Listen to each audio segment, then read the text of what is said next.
What's up, YouTube family? This is Johnny here again. I'm gonna tell you a story today about a king with four wives.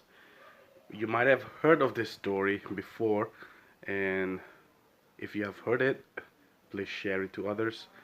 Or if you have not heard it, then yeah, please listen to this story because there is a moral to the story. So, in a faraway land, there was a king with four wives, and he had, you know, all the properties. He was a very well-to-do king with so many kingdoms. But all of a sudden, one fine day, he was very sick and he was in his deathbed and afraid of dying alone and afraid of being in the afterlife alone. He called upon his wife, the fourth wife, whom he loved the most. This fourth wife, he actually,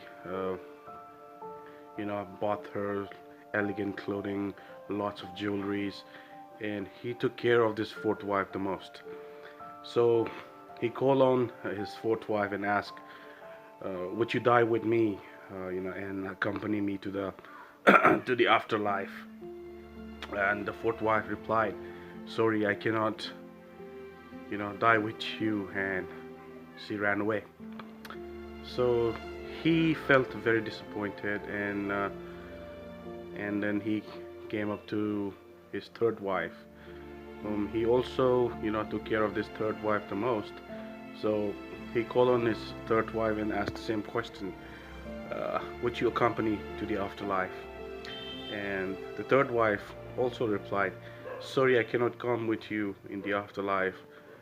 And when you die, I'll remarry to another king." And once she said that, she left.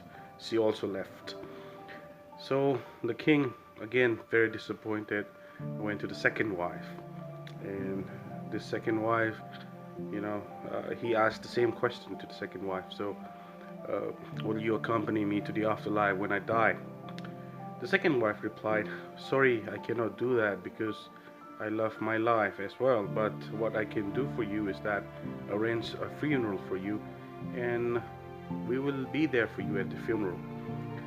So at this time, he heard a voice, and it was his first wife.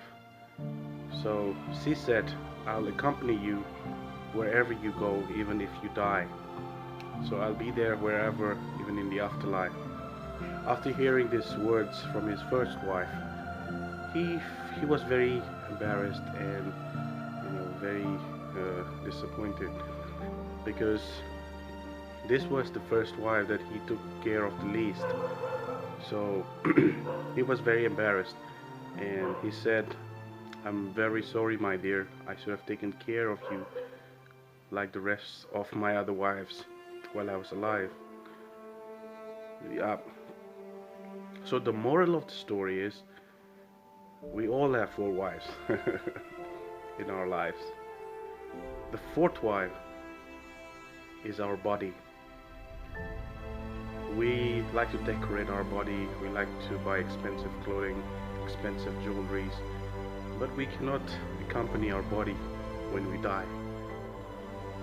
So, and the third wife, like she said,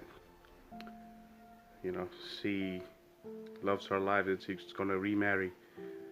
So the third wife represents our possessions, the things that we have bought, our land, our uh, car, whatever, the possessions you mean.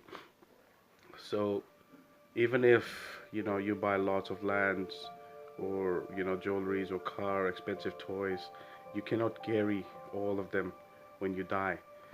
All these possessions that you had while you were alive will be passed on to other people of the family. Like she said, she will remarry. And the second wife represent our relatives, our family members, our close ones. And our relatives, our family members will be there for us and they will take care of us, but they cannot go along with us when we die. You know, they can come with us only till our funeral. So as the second wife said, I will arrange a funeral for you, and I'll be there for you at the funeral. And the first wife is our soul. You know, as the first wife said, I will accompany you wherever you go, even if you die. So our soul lives with us when we die. Our soul accompany us, whenever we go, wherever we go. So take care of your soul. Take time to meditate. Take time to pray. Take time to be yourself. It is important to take care of your body, and it is important to take care of all your possessions and all your family members. But ultimately, you need to take care of your own. You need to take care of your soul. I hope this story can relate to what you are or what you have, and I hope you can pass on to this story to other people. Thank you very much for watching, and stay home, stay safe.